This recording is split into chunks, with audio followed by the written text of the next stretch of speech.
Ia, tātou amata se whakatai atu I le tua ni au fiafi.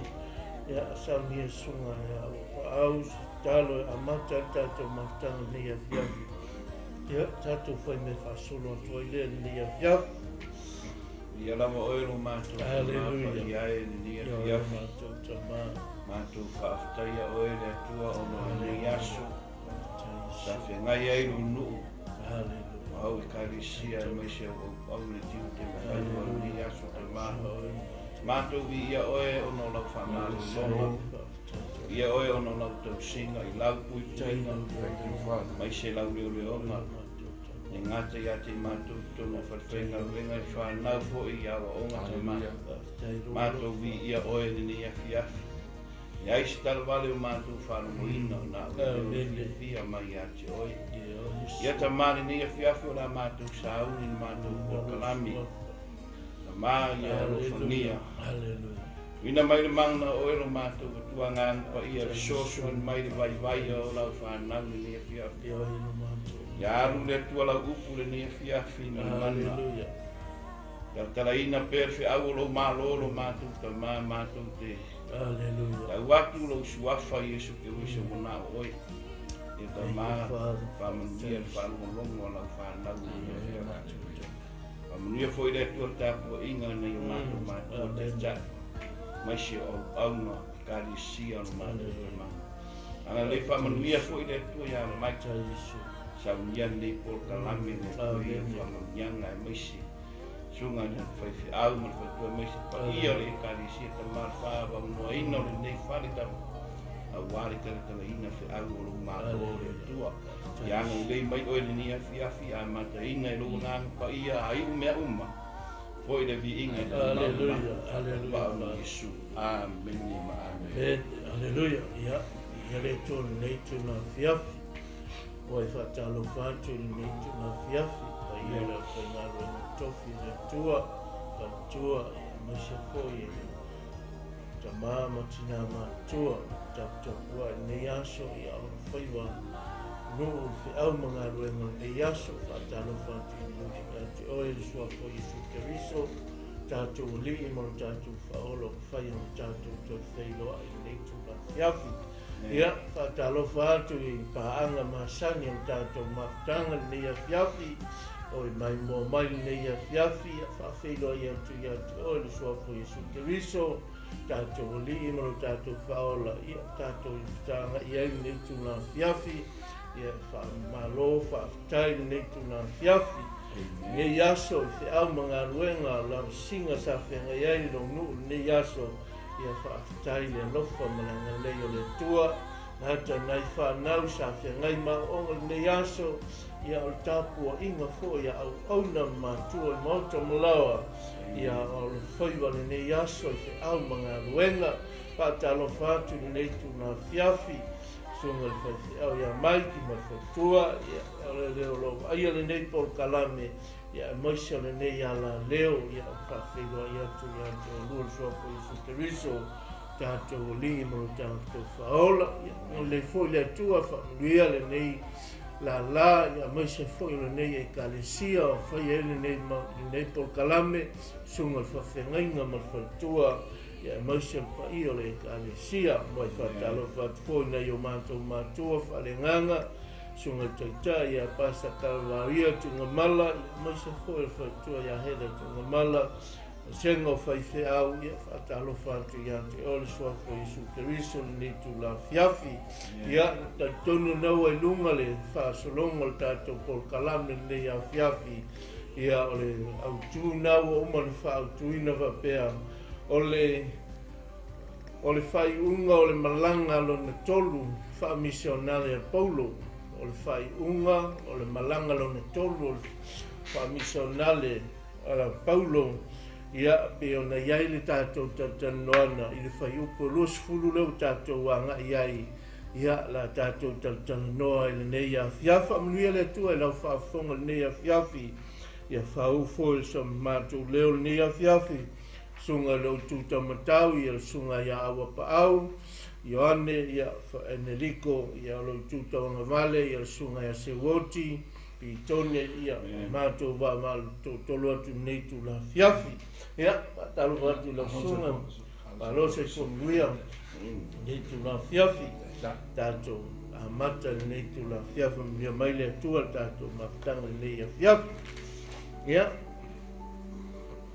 a whai o iei lau tuspa ia tātou ofa atasi ma tātou nei tu la fiafi, i le Galuega na e luas fulu ia lewa tātou o iai nei tu la fiafi.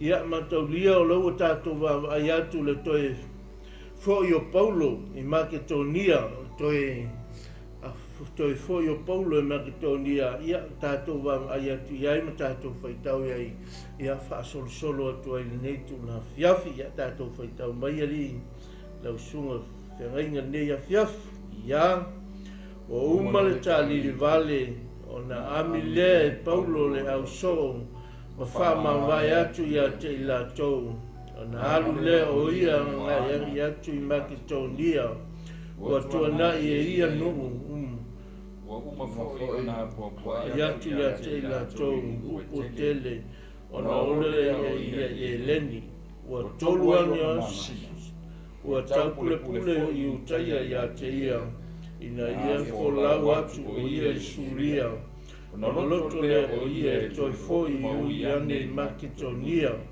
o lana malanga e oio mai a sia, so pale, pe rea, ari tato, masen kuno, te salonia ia, kaio, pe rea, matimoteo le matuiko, matofam, o a sia ia na mua atu la tau nei ma whaatani mai a te la tau i te roa o ma vai fo yaso a reto e le whawheteina o na mātou fo lau atu lea i Filipi o ia te la tau i le pō lima i te roa pō fitu fo no fo ai ia nau tātou whalongolongo le afiong pa ia le tua whamai ua whamawai atu Paulo, pona ua whamai Paulo, o umale tālili vale,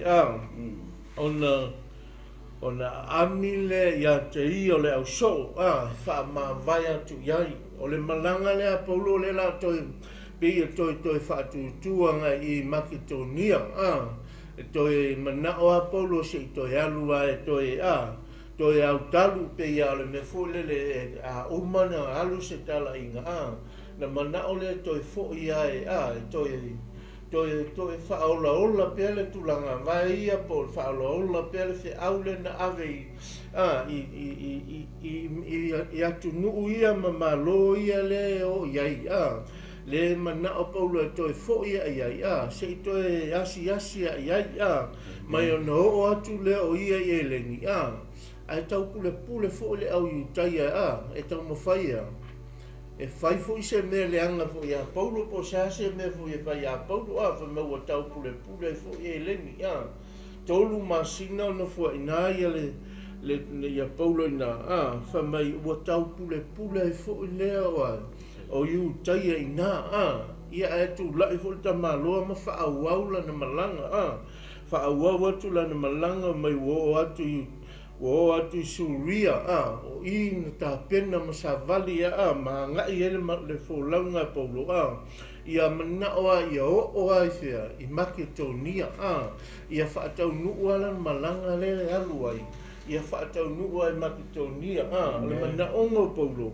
ia asi ia toi o alanga asi singa i malo ia matunu ia ni sawa ia toi o ia lana asi singa tu sai toi alu toi pe toi fangu toi whaamanatu tangata uma toi whaamanatu le tala inga le na le fe au le na momoli atu i loto o tangata uma ia lato la ngona o laia soifua le atua le tala i Paulo po o laia momoli e Paulo le fe au le i loto ma finangalo tangata uma lava ia e o atu fo i eleni e toi manao fo tau pule fo i nau iutai e toi fai fo i se whainga fo i Paulo pe tau ma whai e pu e Paulo ina ia e tu la ta malo ma to fa aula na savalinga lana malanga fa auna la malanga le na fa au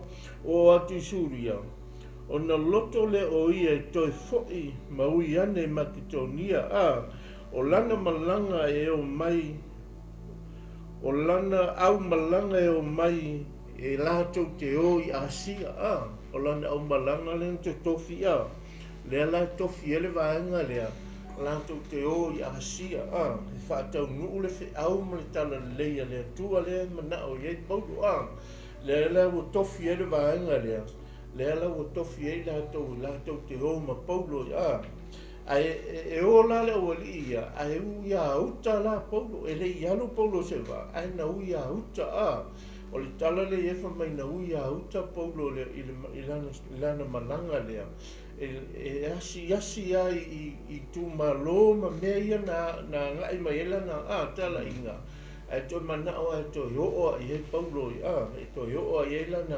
lana au talu pe to yo o i lana fa manatu e to fa manatu ai a te ila to le fe aua le mana o a Paulo e momoli o le tala le lei o le malo le tua e le fe au tau moli a le mana o Paulo e momoli o le tala le lei na saunia Yesu ke riso mo tātou umalam o e o ma tātou uma ia o le tātou te mata mai ma tātou ngā lue whaatasi o le fe au moli langa le mana o Paulo a wale fe au ale na fio mai na fio mai Yesu mo whai loia Paulo alo mo moli le tala le lei o le malo nu ese mo whaasara lawa te ele tala le lei ia o ia tu nu ese mangana ia le tala le lei o le malo le tua ia whaasolo hatu le tātou ia fiafi tātou le au whinga ruenga naua amata atu ia leu o le tātou le tō whinga lea o tō fia le au tau ia po la tō ia la sauni au ma Paulo i Asia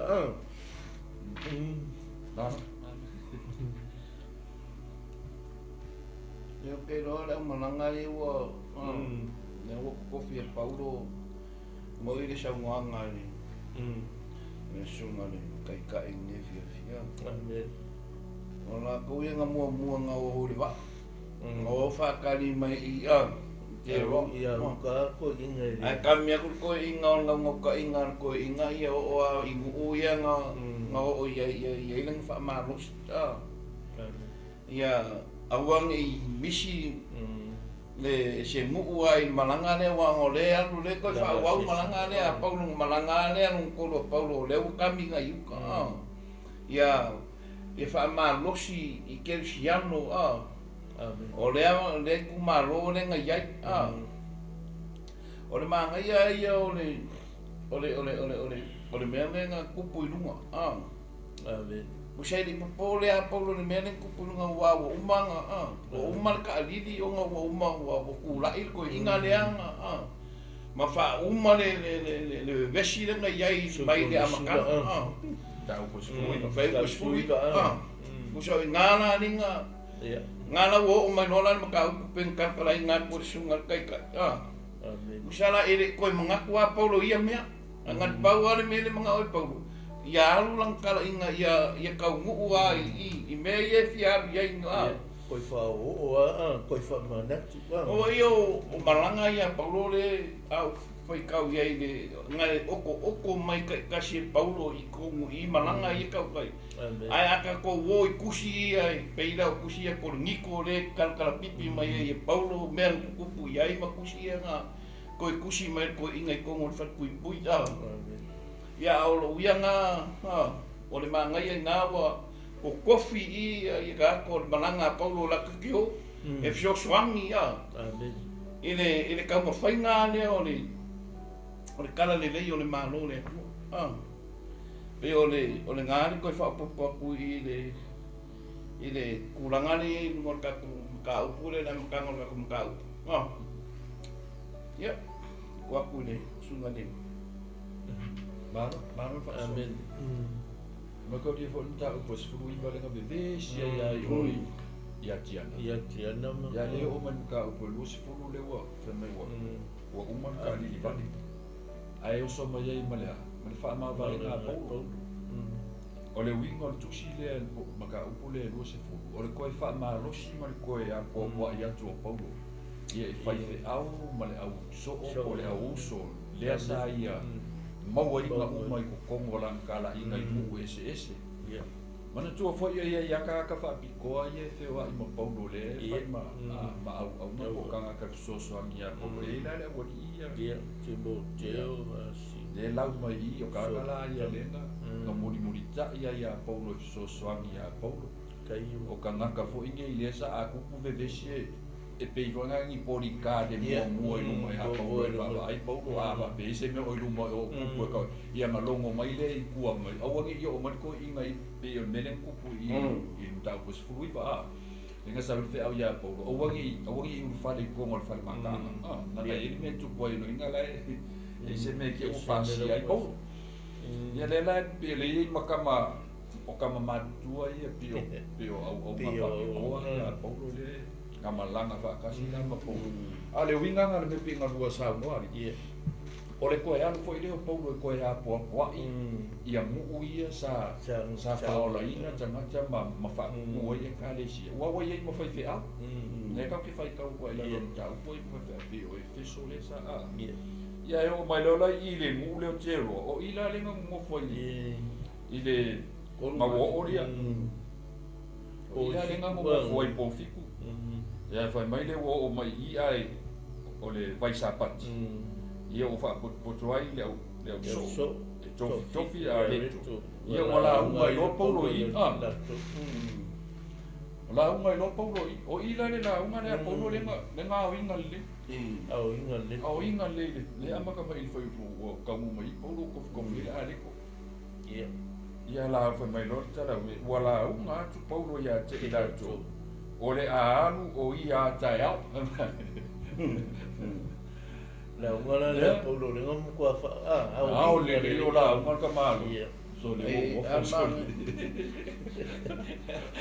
e maka o kia nga maka mai le fi so le e ha o le ia nga ila me le ku ko io me le ku i ska mai fai ka fai ko mai e va mai o telefone la me ko ile a fe o pito lunga ua whakapotopoto ai la tau sa nofo foi le tasi tau le o tiko le moa i le whamalama ua maua i le moe ngasi ua loa foi le launga Paulo ua o lava i a te ia le moe ona pa ui fo lea o ia mai lunga i le tolu o pae o le whale ua sigi a e foi o oti ona ui fo lea o Paulo ua whao i lunga i a te ia, ua fusi fo i a te ia, wa whai atu so ia le tanisi, a wā o i a te ia o na ola, ona toe alua e lea fo o ia i lunga, ua tofi le a reto, ma ua ai, ma ua tala le lepa, ua o i nao, ona anu lea o ia, ua a mai fo i le la tau le tama, ua ola, ua matua fa ori nai la tau. Hallelujah. Amen. Wa o te ina ina tu. Hallelujah. Amen. O i te roa le kupo le mele. Ale la uma fa ma vai le apo. O le koe la unga le apo lo i.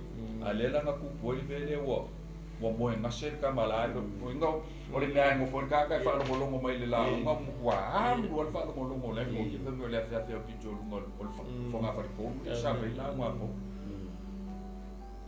ava me no mo nga ser ka le o mo o mo al ka le al ma no le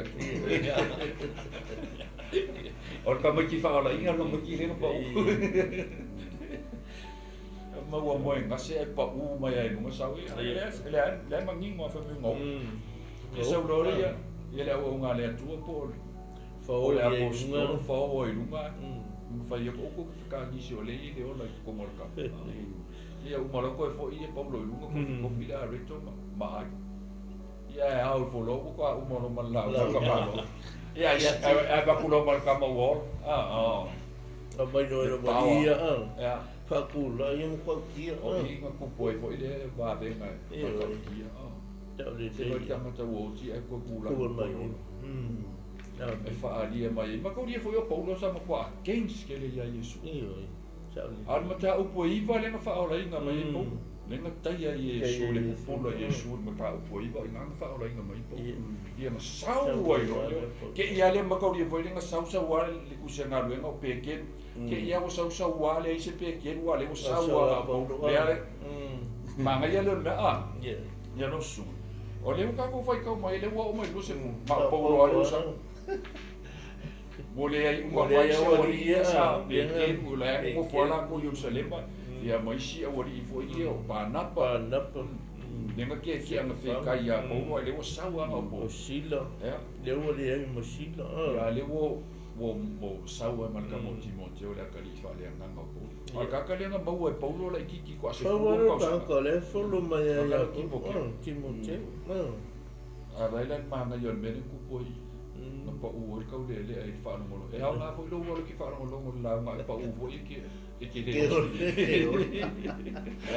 mai wele moi como to e mai wele moi como pa u fo ya la o que era fa con ngane e vai me na moi ka ma le nga moi me la fa le la para ka moi le fa sa e le nga pa u ka le kana tu spa ye le sa le mangi ngoki e le fa pe nga o ia nga ku Paulo ka ma nga ba e ku ia nga fo i nunga Paulo ba ka kalo i nunga e me lo le sa nga le o nga le tu o ko ka ni se o le ye o la ka ma al kala ku spa i wo e o nga ro ye lo ye ko mo lu ia amen e le ma ku ai la be ai se mo fo e pa u e ki le fa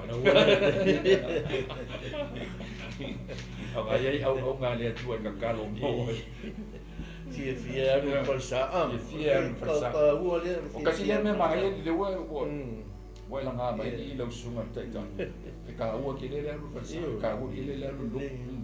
Alo pasar. Vai la ma ka yo ye ka le. Le na fa no mo longo a kwa mo en kasi pa u. Ya le ne pu. Ko fa la va le. O o le mana o le tu. E le o Paulo la. Ai ngai fa o ngai le tu le me fa nga ngoi me lo ngi e au va mai lo va mai lo na ona va venga ia a wa uli ka ko ka me ku ya ka ko ma ia le beru ia le mta tia no le ko nga la unga a ta to fu ia a umile la unga ka ko a fi kai ya ka le umi fa pena so ko su e kule ka le si ko su e kule ka le si e vai denga fa pouco ma fuka kasi nga lulu fa kasi sa fa longo mal ko fa mai le fa ipunga sumalu fa mai wa au mai fo i la tole tama uola wa matua fa lo tele ina ai la to fa ori ina ai tele la to vai mai la ia pe o se meu ko ko fa fangu ele fa amalo si o na to loto ma o la tali tonu pe ile va venga ile ta utia le mene na fa e Paulo le taiminga le toi fa o ai Paulo ma fa e tu a o le fa misi o la ile o la kama ai na ngo ko umole na nga Paulo e mai la ori pe se me o toi fa o ri tele ina fo ngale roto la ori ma toi fa tu mausali ele la to ola tali tonu le tu ai mai solo ta le ola au no o nga lulu e nga le tu ma ta o le nga le toi fo yo Paulo ma nei fo yo nei o tala inga ai uma toi fo yo ko ka apu wa ka wa ko fo yo ka apu ia toe fa manatu ai wai lestanga te umolo ali tala inga mo te ia wa ngalu de o ko o le ia ala ngalo na ka o toe ko follow up e toe fa manatu ali tanga tala ia mo toe fa mausali inga i te le tali ai no Yesu e ve mari mo fa o le tanga tala sa tali Yesu vai la ma nei toe follow up a Paulo i tu i no ia ma mai tu malo ia sa fa poto e Paulo ai la unga ina Paulo la so ato le po ato se ia o ai nao o to alu e lolo malanga Paulo fa mai le fa ko su Tolu na ia ta to fa tau ai ia o ma to mo foi le va o ma to fo la watu ia so ama tutalia mai ai Paulo awana whaapeo na sauni e ia a uia uta o ia o fetala ia hoi o ia matou i aso o na matou talia lea o ia o lea metu leni ua toi whalau atu ai o la tou i tai au na tai o kioi o na matou o atu lea i le tasi aso i samo ua nofo i matou i toki o ona o lea o i matou i le isi aso i meto au o manatu Paulo i whalau e le afe i Efeso ina nei whaaleva lona nofo i Asia au lo whaavave o ia pe mawhai o na o i Jerusalema i le aso Pentekoso Ewa aila ia le malanga la le Paulo le wa ui a uta ai o armanga ia fa mai wa ui a uta tu o ia ma o atu ma folo o le malanga la le Paulo la ui a uta la ia lua ma fe tu ia tu no ia mai so ma lo ia na o ma ina na se singa pa mai mata la ia tu ai ma tu fa manatu tu ai o le tau fo ila le o le se tala inga ai to halu to fa manatu o pe tasi le masina pe no masina to halu le ka apo te fa manatu ia mautu ia fa mautu le le tangata sa talia Yesu le fa ali fa ola to fa mautu le leilon talito nunga malana talito nunga sa talia Yesu le mali fa ola no la ia faia le fina ngalo le tua ale naunga le o Paulo e mana o ia vave na o ifea i Jerusalema ia vave na o Jerusalema le paseka le aso Pentekoso o le naunga le o Paulo mena na le mana o ia to ia fe i Efeso ai fa mai ana fia tuli ase ia o i fefo i Jerusalema e fia iai le aso le Pentekoso le aso le Pentekoso le nau i Paulo mena na muso ai Paulo mai le tonto ia fe o i Efeso ai alu loa se ia whatau nuu atu i Efeso ina nei fa mai vave atu i Asia au lo whaavave o ia pe mawhai o no o Jerusalema i le aso Pentekoso mena le tatou te vava ai le whaamalosi o le nei au auna ai le telo nuu ni sa wai ma whaailoa i pere whi awa le malo le tua tala i pere ma whaailoa tua i pere ina ia whaamautu le lei le tala inga le malo le tua ina ia o toe o ale whi au le i noto tangata umalama sa sau li tala inga toi whaamautu le lei ina ia lātou tali tonu i pere o lai soifua Yesu Keriso le tala i Paulo o mea umala la sa lātou tali tonu ai tasi ale whi au le ama i Paulo nau le suafa o Yesu Keriso lo tātou li'i mo lo tātou whaola ia o tātou iai le nei lalo langi ia tu atu le sunga ia whaau tātou whasol nei fiaf men ma e kele le ka ua le kai tene sunga ia Hallelujah me atu mama me le o le ahu o le koe anu e koe au kalu ma koe whamalosi amen usa le leia ma por kalami le aso ma le aso o lo ngā solo mai au ngane tua ai mai siar kalkala ingon fe agul manu le tua ia whapenga o ngā nui ka wai pēr ma whaaku mau winga i pēr ma mau sali i pēr o kari kongu le le i le malo le au le atua o lo kako whai malo ai wa o le mero ai ei pau amen wa kau kiper ko inga e fesu o le ngau ko inga fialu i le i usalema le mele la fai usalema ai fai kaula i nga o arka malo ko ami arka malo nga ka e fesu i ma e ka ko fai kau man fai punga e sufik Wa wina atu fo ia nisi mai me leto. Io e feso e a amito e ino le kalesia. O mai la tau ia te ia. O le whaiatu leo ia ia te la tau. O tau loa. Talu le aso na oufa ato a sawai a sia. O laua mio i tansana uma. Ina ia u loa te ia te o tau. O auna ia liki ma le loto maulalamo. Ma le malingi tele o loi mata. Ma wha oso in. Na o ia te au. O na kule pulenga i utaia. Me wa ila o li mengo i a. Amen. Usa o le ngofo ka malo i piko ngule o me me le ko ai e ngau e ami e kuli e la so i o ko inga po fai aur mu po fai aur e feso e o mai se i fai ku sama fa malusi le ba ngai ai o fa malusi au Paulo le fai Usa ka mai i upo Paulo usa orang fa ma vaenga lea ele koe o mai i a Efeso. Fa mai o kalu mai de aso mo usa wai ki o ko mai i Asia. O kere ngā kia se me kasi. Ele ai se me ngā kia mai de kua. O ke ka waku ia ki o ko le upu mongi.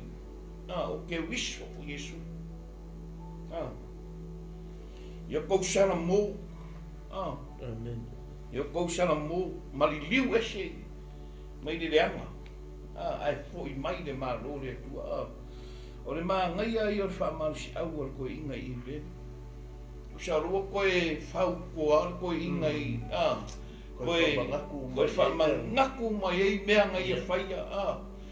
E whai me inga o au ngai ki o kou mani loko mawalalo lava. O inga ki nganga ngalolonga ko inga e ka o mai ngā sai ai me ki ngā ko inga ka ngaka e sa o ongo ma ongo sa i whai na ngaruenga. Ia kingo mai ke wiso i o langa o ka ngaka e feso. E wele ngau ke le ko inga i le ngaka au ngale loko maulalo o maloi maka i kai miuma. E le maku kuri vai de atua. Kai. Amen. Kar kong voi lo iai au ngane toro ka karo mai moi ka ko. E yo au ngane toro ka karo mo oe. Au e alo fai vai idea mea male mea.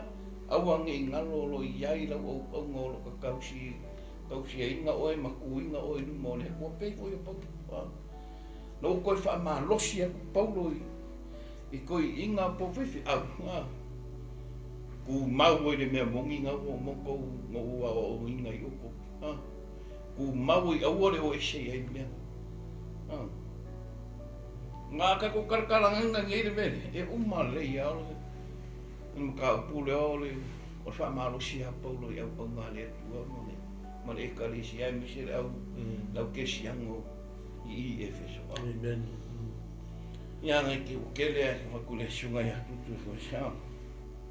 Ai manga ia kere mero ka ko o iai. Amen. Ba de ia. Aro paso pio le winga na le. Vai nga le ka ko o mai. O le koe fa mana to Paulo i au ngale. Amen. Po fa fe au ki o ta ko foi. Yesu mai fe fe au. Ia mai se ka ka u malava le wa muli tai makalia le sa vali Paulo. O le kala inga o le tala le ia Yesu malona malo. O le winga la leo le mea, o le koe whamangaku o Paulo ia i lato, ia lako kuku mau ai. Ia, ma le si vai na tā ua. Ma le si vai na kā ua o le langa lela aru esi, a la o sofa i nei la ko e fili. O le a makua o sofa i a le ka le sia po au ngā le atua le fili. Langa lela aru esi Paulo. Nā wha mai loa leo wha au te foi. O te aru nei, ua tino uro loto i Yerusalema. O te lei loa se mea e o mai i a tia i le mea.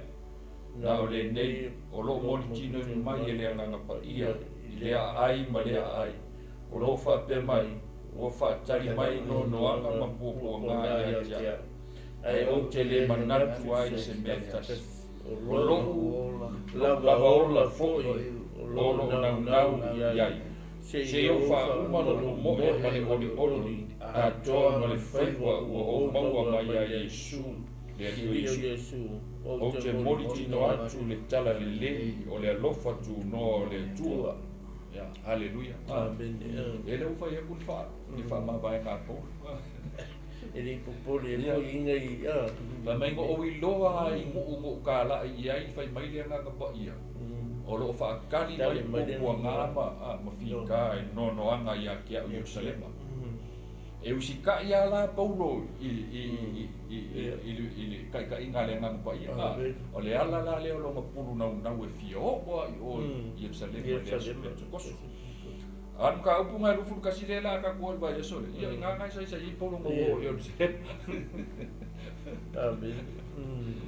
Ia nga la ka u i Paulo. O ke le mangu so ola.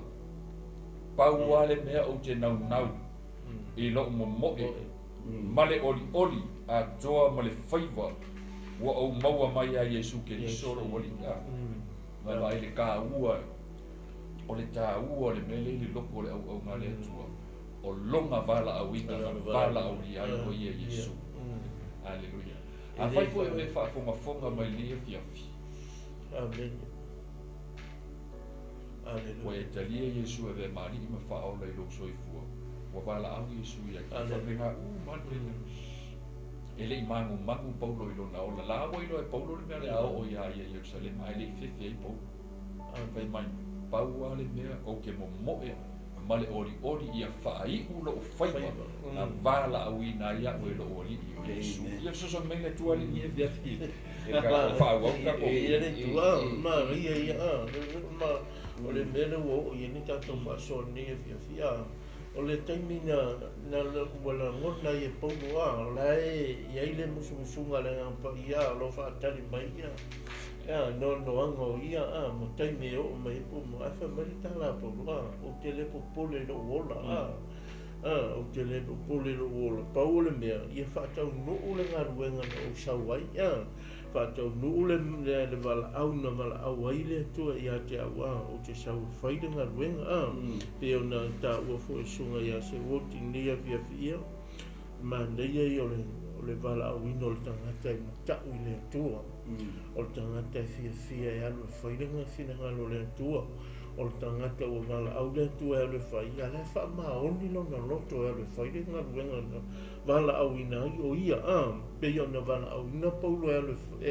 e mo moli le fe au no e si ele i whakangaro tu na ia la Paulo whakatau lula na vala au ina wai fo li taimi sai e Paulo i taimi au tua vai taimi ngaro ho i toso mai tangata ke siano sawa so tupu mai tarisia ele fo ia tamalo ele fo ia le angul tamalo ai no o no mala au dia Paulo ma tu la e fai fina ngalo le tu tasi al fa longo Paulo o le val au ina mai le langi le val au ina sa val au ina yo e sa o le moli lo na fin le fe au mali tala le le lo na malo ia tu ese pe ona tanto va ai tu ai me na le inau ai Paulo i lona ola se ai mana o se i fa tau no le le fina ngalo ma le vala au ino ia e alu e avel fe au mali tala le le o malo nu ese vai fa tato foi tau mal foi por suma lima pasta va mole au tane foi o nei o lo ele to no lava o mata e o to sa o ferwa ia matala ia malo le tua o lea o tatuno tuai a te o to le nei lavaso o te mamā i le toto tangata uma vai va lo uta o tino na ka malo ia fa mai va uta nei fo yo o nei o loa e le to i loa lava o mata e o tou uma e sa whaelua iai le to i loa lava ta o tino a Paulo e al taimi a kose ai ma uma i le taimi i le koe sau ia a laua mga mage whea tau loa la ia wali ia le nga mai le fiau ko ngolo ko kingo ulo e ta ofi e ta ofi fe au le na Sao Paulo no moli mai ma mai ia Yolanda lo ia mo sole tala ingol malo le tua e fa mai le to lo e mata nei lo tino ma me uma sa o fialu ia ma mai awa ua ole na tia se mea ina nei le whaailoa atu ia te o tau le whina ngalo uma o le atua o le nei na tausi ia o tau ia te o tau atoa ma le lafuma moe uma ua tau fufia ai o tau e le anganga pa ia whai ma leo leo ia leo atu i le kalesia le atua ua whātu ina e ia mona lona lama toto whai mai ia wai upu whaamalosi a Paulo ia o tau leo le lafu ma moia le atua wa vala au ina ia o tau o le au whai ngā luenga la le atua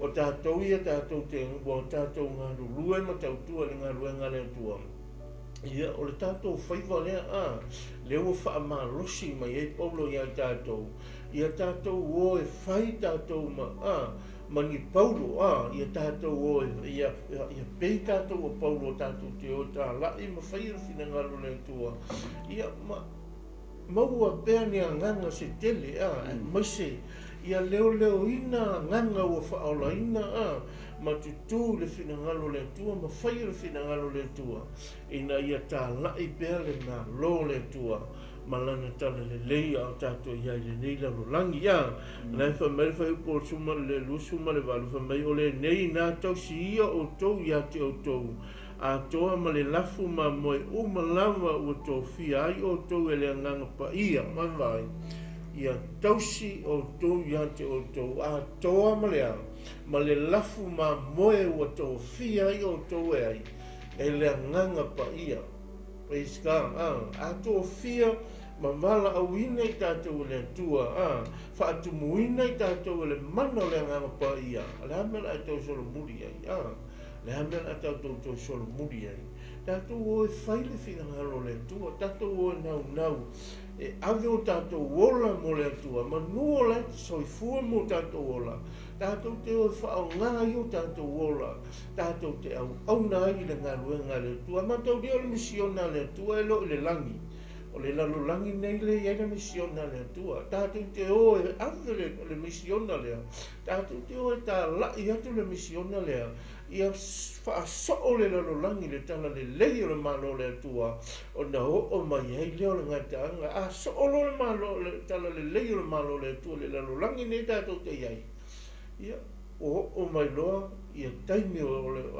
taimi o le sitianga ia alau tātou iai le taimi o le sitianga au whaamanuia mai whao le atua ia tātou ai mai solo soifua au nei le atua mo tātou wola au nei le atua o tātou iai le nei lalo langi o whaamalosi ia te o nei tai au nei afiafi lo ainga o mata mai a whaifo i o mata mai nei afiafi o te whaamalosi ia te o taimi o tātou te tū whaatasi ai tātou ngā lulue whaatasi ai tātou te o e tā laile whina ngalo le atua i e lātou te litalia le whaoltanga ia tai mai se anganga i tonu ia manu malo inga se anganga mo le atua malana tala lei ai mai se le fe au tala lei o le malo le atua o lo tātou ngā lulue ma au na i le whina ngalo le atua ia atu le awa nois sunga au te o awa umana tātou awa nois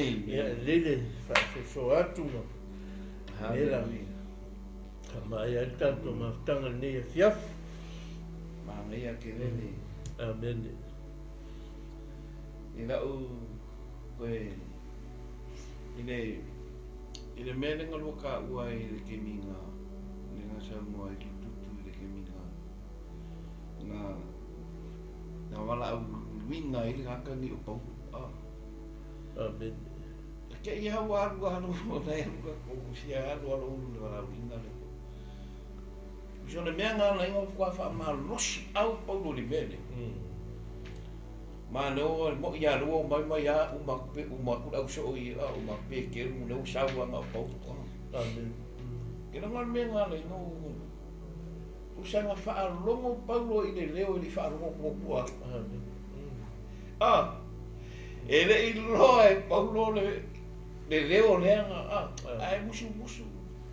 E wei lenga pa i lalo ko inga. Oranga kala ia o ai dea o ai o ai kala ia sulinga mai. Oi e sule o e ui me. Le va hola Paulo le hola. E qua whaalongo le Paulo si leo. Sau wa ofi ko le lo o le ar kala lui. Na sunge o la ko i ki kau kua lo. Vakulo wola mo vakulo wola e kau kua ma kala i ero figa ngalo le tua le ananga sau ara Paulo le aka ke whaalongo e le o ngā Paulo e le i koe e le iau esia Paulo mana kau kingo mare a whaisa e kau kingo whapea mua a e ke wei koe Solomoni e lingi aso e koe whamarusi ai koe whamarusi ai au le Hallelujah. A whainga koe foi Paulo e koe whamanosi lau whainga ruenga mana au soo e mase au ke siango ngā kalia isu ke wiso be ngā whani a whainga kau suna muli a vea ngia fia whai le kau kingonga pei ora kau kingonga Paulo le whai le o mai i ngā kuma kwane o lau Paulo ngā ku mau ana ngā ngai ai o le whamai vai ore whamai o le wala au i ngā i kāko ngā wala au e ngā pa i e li wala au e sisi ngā wala au e ngā pa i o le atua e ke whaia ngā luenga le atua ma ai e o le mea o le whaalongo i le ngā pa i o le atua i nanga musunga mai aki o e maha olo ia ke oe foi a foi olo e sila mai moa mai olo ia ke oe le ngang pa ia ni ole foi ngei le ngang pa ia ole tua olo mako fa soa ku malu mama sosoang mai ma sosoang ia ku ia ke fai sa fifi ngai pa ia ole kala la ofenga ngia fia anga ole fe au le nga Paulo le nga le alu kala i ma le ai nga sau Yesu ole a maingo ka ngaka mai le pongi sa i le mana manama i le malo le atua ma ka la Yesu ke wiso wa nga o ia lava le ala i le malo no ia ai le kali Yesu e ve mari mo faola ke le ngo fu le malo pe yo le kala e Paulo i mele ma ia fai punga i nalo la ngai nalo mai ni fai lua ia awa nei ua o iloa le nei mea te ama mai na o walu e o mai a te o Tolu sa ua o ele whasauina le laku mamboe tupu mai fo i a te o Tolama tangata tautala mai mea whapio se toso e se au soo e mumuni a te tau Wa vai la o le mela ni mga o i nei whamano ia o nga le ka pio le tu sa langi o le ka ki le langi e ngoro o iai fe so pa inga iai benga ma ia o ku ua le le fa poco fa kasi ia i aso me aso fa so e upu le Hallelujah. Ma ngai o le ma ngai ngai o mai ia e vai kau i fa mai ele ke mia o lo e o mai ia luko fe ai ma ia o luko mo ai vai le luko fe ai o le ko nga ma ia fa akusa ia ka ngaka o lo lili ku mai ma lili ba o ia ka ngaka o ma wa lili ku me le fa da so ia o ngi kau mu le kala ingor fe au le malo le tu ia o ngi ia sia nganga kasi e ia inga le malo le tu ma fa marsi angai oli le angelu le langi ma le langi ako i le kanaka e ko kasi ai sana mo fo ia tu i tu anga oli mele le ia kemi Amen. E ia so wa inga mo le ala ia fa ka o di mo le o lea fa mai Paulo vai le upu mongi leo ke o ingai o wa ai o ma o fai yaku ia ki o le kaimi mo sawa ku mau ai bea ngai e ia kaimi o mai ase kaimi o mai aso le anga ke ia nga so Alo le paso leo al ke le anga o vai ngo lu fa so lu mai tu so o le apo inga ma ko fa mana tu ku me sa i fa ye kaimi o o ma ka mai na lu nga mai malanga mo malanga no ngalua ia malanga no tolu la le pe o le ko ko fa mana tu ku me fa ye me ko inga le ma se me kasi mo ngakia ta ma ko me o le malo le tu ia ki e o foi lá le Galuega Paulo foi mesmo Paulo o que ele manga o se au no po se a vi o ko ke o mai o se of ele manga o na na sa ia ele tua me kausia ka ko le tu haleluya ko fe me le po e o ko nga lue e o ko fiso soangi mor kanga e vai e kakau va ai le kanga e vai e kakau e ko fiso soangi Sele mangingo ia no inga ta ua kere fo il kaimi o le ka le sia a Yesu il kaimi va ai po ai se kanga ka fo ile ke vai fa le nga ia e ka so soangi e me se foi la ri kulti ia lo foi o tua o e o le fa ba fa nga e fa e fa mai le fa te o Paulo fo wa fai mai kala Yesu e sili le manguia o le foai ai lo le nga ke karia kusa le fa ma rosi fai fai abi le koia po po fai fai o le winga nga le fa solo nga me ka funta fa mai ia o po foai ia a wa sili le manguia o le tangata e foai ai lo le kangaka nga ke karia ia o lo le fai punga e ko su mo le onga fa mai wa ma vai atu ia o nga ko kuli lo le o ia ma tan wa ma vai wa uma wa ma popo inga ia ma ko kuli lo inga ma talo ia ma ko kuli fa kasi ma ko inga ma fai fe au ia ma ka kalo ma fe ka misi ma fusi pau wai e uma lo ka kalo fa e lo va ane nga fai le kala Paulo i ko inga ko ke le ko va ai o ma no ngo winga o le winga le kala e le ko foi mai Paulo i le ko o le la kunga le la kumara kuma haleluya ai mang praise the Lord lang kala ai ba ai ni vela i ka ko fai ka mai o le kele o me ka ko fai ka mai mo fa so mo lo suga o le ko fa ma no si mo le ko fa ma na ko mo le ko ya po io Paulo i me malava sa i fai atu ai i le kale si ai so fai au ma o i la ko ia ele fai ngone Galuega le atua ia e mai le kausinga le la fuma mo ia fai mai role o umolor ka kalo mo feka gisi mo fusi ia umolor le o lo fa e Paulo i kai va le mela pe ngai ki ngai o le ori ia ko inga male kale si o male upule a Paulo fai mai ko kere ko va ai mai o ma ia mea le o ia yo ko le mo ia lo ko se ki nga lo fa voi le ki nga lo fa voi nga lo for ta ke o le ale ko ia se ka nga ka voi nga le e pe se masta voi le po se fo ma i voi le ko ma ia o se fa o la ko ma voi le e te so angi ka le fa ku winga le mana le nga pa ia au mai o bule le e fa nga i o la fa le nga ngo foi fia ia mai so le kale si ia se o le ka ko mo si ia ka ko malo te mane ia o le po inga fo ima fa mano se po lo pe na tato fa lo fo ni fe lo wa mai tu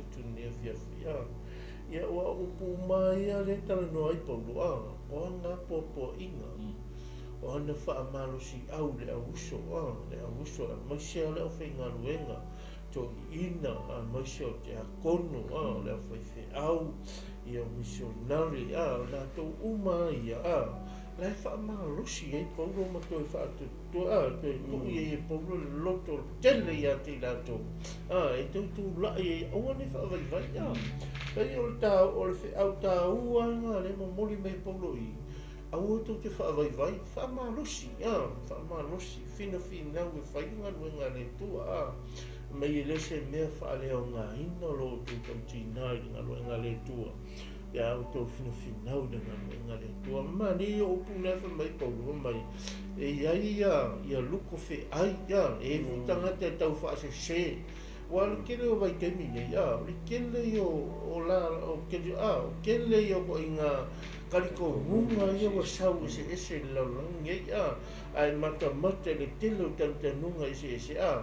Ia na e mai tau lea mai mana tua le whi au lea moli mai ai Paulo tele i o tali tau nunga se tau mo whai e toi whaaleanga atu lo wola tali tau nunga toi whaanumi i nā lo tali tau nunga ai e tu mau le tali tau nunga ua watu e lea tua i ake oi e te tali tonu ai lea tua soifua mana lea toi whaamalosi mai Paulo i nā tele i o luko whi ai, o a luko whi ai, la whi o ai luko whi ai laulangi nei, aua la vai la o i maua kama ia, maua la o i kama ia, o sole, ia o le wakunganga o e maa wako e ama, e lo wako e ama whiu koe wawa ai, ku e wale ai, a le tā ua, ia i tau mawhai, e awele penu o le atua, e te atua ai, i whainga ia, a le vahenga ia, a le whaamalosi mai Paulo, tātou whaamalosi, tātou wola whina whinau i le atua manantara lei,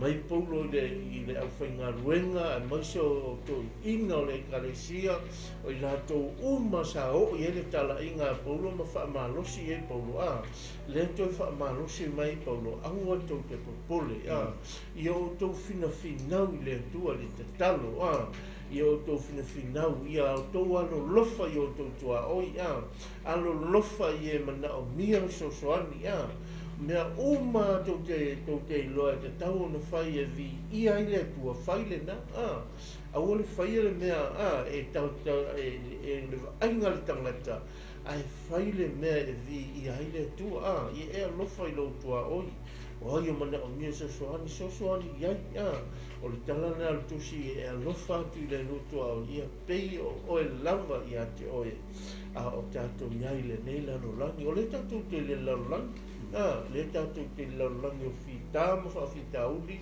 ia a meise whawhisoua inga, o whawhifianga o mea te tupu le nei o langa, a le tā ua ia o lo tū maua o ia i te tono le wā, o lo tū mau le whaarutanga le tua marantana lei, ia na malangona ale o le file mo le tue lo loto, o ala mea matani wale e hangi solo mai, vesi solo mai, a lela ngona i lo loto le file mo le tua, i taimi pe a mafuta i le tua, so se taimi a tātou te mafuta i le tua, tātou wawa ai le tua malo le fina ngalo, e tana ngona i o le file mo le tua. O ala me vesi mai ma me te wheti mai leo langa ni tātou te ia. E la ngona le file mo le tua lo loto, pe o tātou iai le nei lo langi o tātou iai. O tātou iai teimi whaingatā leo langa ni ia.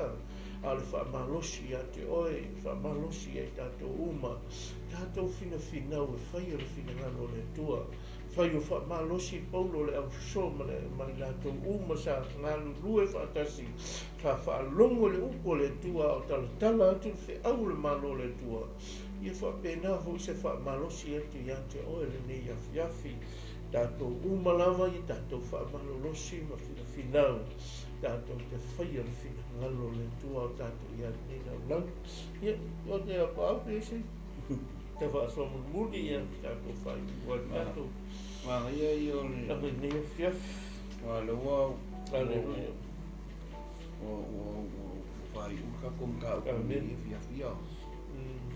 Ai ma ia o lo ko le ko ki loko ko fai ka o kuna. Ma ia o le fai ka le al fai pule ko te fu. O la fai mai Paulo e fai mai fafu. Na fai mai kupu mai ake o kom. O kom mo le kalesia le sa le kana mo ai Paulo le mea. Tupu mai foi a lava tanata e tala mai mea whapio e vetoso ese iai le au so. Tala e o le kalangoa mai puro le kalangoa sa o mai e kongo le karisia. E iai ka lai ko kongo lai ele o le lei ya ka dia Yesu ke viso le ola ele mo ia fa ola inga le ola ola la ka una fa me ia Paulo ia va ai la ka vai ke nga e ngo fo ko so ese ke ave mo wa le ese le silua me ko so ese yo ko mai de e ko so mai ka ngai mai le Paulo ia me ko so ese ai I le au so ma muri I arki la tu ma vai la o le mele o ke mele mo o le mele mo ko fa ke ali ele ko inga I ko inga wai ya ka le ko mo le lu la kwali si la kwali si ele o lo ala ko ke ko kasi le ko mu ile kope kwali ya si va de ya o ya ngo me kasi kwa ma ala fa me ko inga e kupu mai ko ele va mai kupu mai fafu mo na e kupu mai ko le ko mo le kalisia ya nga si ko fa po ni fia ma e tele ni ya ka ko makala fo I ma ko ya e ore upuala ko le tuala ko yo le upu e o ma fa ko mo ka ko yo ka ko gola le olanga o le malo le atua o le kusi pa ia le kusi o le ka iala le o ka ko inga I le malo le atua o a mea ka ko ke fai pa I mea whalongo le talai mai o po le atua po le alo tinga ngano mo ka ko o ka ngaka ua ola I kongo le malo le atua o whalongo fo ina le siufonga e whalongo sa o le siufonga o le kovanga o le malo le atua o le ngang pa I pe o lenga fa lo ai Paulo e nga pa ia Paulo ia Paulo e vai lenga ka o Paulo o que le ko va ai mai o maka ia kia o nga lo le ia Paulo o lo ko Paulo ale o lo ko o mai Hallelujah alulo anga le fa kali mai ia le au na wa ia aves ko inga o ngolea o le kala inga o le au o le malo le tu amen me fia a ver upo le tu amani fa malo si me fia va pegar uma so minha que deu lá na minha fia que linga kai ina fa fo anga mai e me si fo I mati mako ia ka ko fai ia upu moni ne tu Hallelujah amen fai fo I ke ka dia Yesu ke vi se ver mari mo fa ora nga we fa no le upo le tu e le ai ya se nga le upo le tu e li uma ma e fa longo ai ma e li we se pe ia fo yo ko fei fo yo ma ko ia ia nga ngole tu ni Hallelujah e Tolu le wa o mai sigu yo tanto mafta ni viafi e mo ke tu le ma tai ia na tatala te songa pe au ni viafi le au ni viafi ia io to mo moli mai e Paulo ma to fa malosi au mai Paulo ia tanto umalava ia tanto faia le fina ngalo le tua tanto ia neta mulangi o le fa malosi fo ile ia te oe a faia le tau fa vai sa la ngol se fa vai to fa malosi atu lo so fua o nei le tua mala Galuega ia tanto te lo o nei tangata tanto te lo vai tanto o nei tangata lo tanto o nei le tua fa maoni o le tua so fua o ia o le tua ne te mai le manuia le sosia le tamau ainga no tanto tangata ia mai se le manuia sili le tanto te au tanto te futau tanto te finau ia tanto sau fa na le malo le tua fa vau le ala fa malosi le ia fiafi a fe o tau fa vai fa malosi atu ia te oi le ia fiafi tanto fa malosi tanto tutu mangalua le tua fea na te asu vai mai tau mai ngalua ai fa maoni ai te ngalua mai au ona ai le tua malantala lei ma fai le fina ngalo le tua o tato au nanga ma tato ngalua le tua tato te ngalua I lalo le taita inga le whiwhi au lo tātou ngā lue ai, tātou au auna i ma whaia le whingalo le tua, o le tātou i aina le nei lalo langi, o le whamalosi le ia te oe, tātou ngā lue whiwhia, whina le te talo, ngā pongi, tātou whina le whaia le ne le lei, ia maua lunga i le vi inga le tua, e ona tala mai e Paulo ma whamalosi, au mai Paulo nei a fiafi mo tātou o langa o auna i le tua, malana tala le lei, ia tātou whaia le whina le tua, i o se whi au whamalosi lea mo oe mao nei tina fiafi, lau ai ngai, lau ia uo, ia o mata mai, so se rala leo, ia mai so se lungo tu penga whailangi ia o le whamalosi le ia te oe le ia fiafa, munu ia tele le tua i lau whafonga le fiafi, ia tātou whalongo fo, ia whaifo i lai tele talia Iesu e le mali ma whaola le olanga, e le anu loa le upo le tua, o le whamalosi ia te oe le ia fiafi, a whai e tele talia Iesu e le mali ma whaola talia Iesu, ale asa auni le au ona le tua te talo mo le tala le whaotanga ne fiafi e te talia Iesu i lo loto e leo mātou e te talia Iesu o le ola le tupu o le langi ma lo langi o ia o le tua manuia o ia o le tua le susia ma tamawa inga e wha manuia hei lo soi fua mo tātou ola au tātou iai nei la langi a whai ala te le talia Iesu sa nia sunga iau au le talo ia whai le talo le whaotanga nei a fiafi. Ia sauni le sunga ia tutu e whai le talo le whamalolonga nei a fiafi. Whahi o el tātou maftanga nei a fiafi. Ia mai le tua nei a fiafi. Whai lau. Alleluia. Talo. Ia o nao Iesu lava le ala. Amen. Pata tai me lai. Alleluia. Talo, tama. Tama. Mātou whanongo lava i Pati whanonga lava i osu whanonga. Tama o te talatu o ni roto. Talatu o ni roto. Fio mai oe le Fio mai oe lo tua tupu oe. E whapenane e whausia se o langa fōu. Nau whausia o langa fōu. Mo oe lava Mo malo oe lava malo.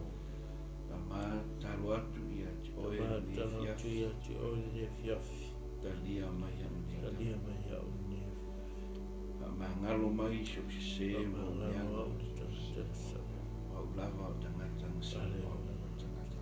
Au o fuatu lo wola. Fuatu lo wola. E pei o le takinonga Paulo ia te oe. E whaia ia te anu ni. Whaia ia te au. E tama ia vi ia oe ni ia oe. Whaptai ono no. Amen. Amen. Tama tuina atu lava ni ia fiafi. Alleluia. Talo ni. Talo tama. Wana oe te suia tangata mato. Whamanuia i lea tama. Alleluia. Mese teine lea tama. Sa te talo ni ki talo tama. E iai le manuia oe lo mato tua no Iesu. Lo mato ko li ima lo mato whao. Alleluia. Amen. Thank you, Father. Thank you, Father. Alleluia. After Yesu. A whai o Iesu ma. A whafonga mai mai. Ai mua mai le ne porkala. Thank you, E Father. le sa e whafonga na whaule tau le lea mai Alleluia. mai whonga. Yes. Na whaole i e le au au na tua. O le tui o le leo. Whapena fo i le o Paulo. A le whātua tua o Paulo. Alleluia. Le tonunga o ia Iesu Keriso le li o le toi tu. A ola i le tama whapena fo i oe lia fiafi. E leo i mātou. A o le mano Iesu Keriso. E malo lo ai oe lia fiafi le suafa ma mano Iesu. Tātou te talo. Lo mātou matai o i le langi. O umana e ao mai mātou e ala i o o e fōa ina mai fōi le pule ma le mana i o tangata i le nei whonga e mātou te whaia i lo whinanga o i se tasi o te talo ma o le Iesu na mana oma o se ma mātou te wala au le suafa ma mana le suafa o lo iei le ola le suafa o lo iei le mano longa i mātou te whaatonu ina i le malu ma le mana o le suafa o Iesu e malo lo o iei le fiafu O ai tu ai ngā mai, e malo lo i le suafa mamana o Iesu. E uma le poto fo mai, uma le ilo le tangata. Yes, Father. Oe o le tua soifua o lo i le mana, ma le malo longa o i mātou. Whanalo lo i lau whanau ne fia. Mo lo lava vi inga Iesu. I lo suafa pele o mātou wala awa tua Iesu. Amen. Ia lava oelo mātou te mā, wa hiula ngā ruenga la whanau le ni a fiafi. Talo le tua oi o mata mai mātou te talo i whaalilia atu ia i la tau ni a fiafi. Ia fo le ni a fiafi ni se uso la ngai mai le whawau ni nei mautanga. Talo le tua o ni mawai lau whaunga i tonu la nei potu lo mātou o tua. Tō si teimea ngā solo mai ai lea whai ngā luenga ma lau whanau. Ia mana lau whaunga i tonu la nei potu. Whamanuia lau aunga ia mai le tua. I ona tiute, mai se le tua, ia tuai e pe, ia te ia le mātala. Ia mai se lau whaunga i so se mea masinge se ese o whaungaina. Ia i lau whamanianga i lau auna lo mātou i tua. Ia so mātou se upu so tautala i ni a fiafi. Whamangalo i mātou lau whanau ni a fiafi. Ia talo lava, ia whaia lava lo fina. Ngalo i o mātou o langa. Awa lava ne whaia o mātou loto. I lo suafa Iesu lo mātou o lii mo lo mātou whaola o mātou bala. Awa tua nei. Amen. Amen. Praise the Lord. Ia, ai, ia fiafi ma, tai atu lau mamuanga ia fiafi. Ia tele le kua neu ieni, te au mga ruanga, mai se sahiwa neu ieni, i suafa Iesu. Ia fo lea satina, ia umalawa, so se ikalesia, ia so se karako tonga, ia atu lea satina, ia uma, mo se satina, ia mai atua. Oh, Yesu. Ben.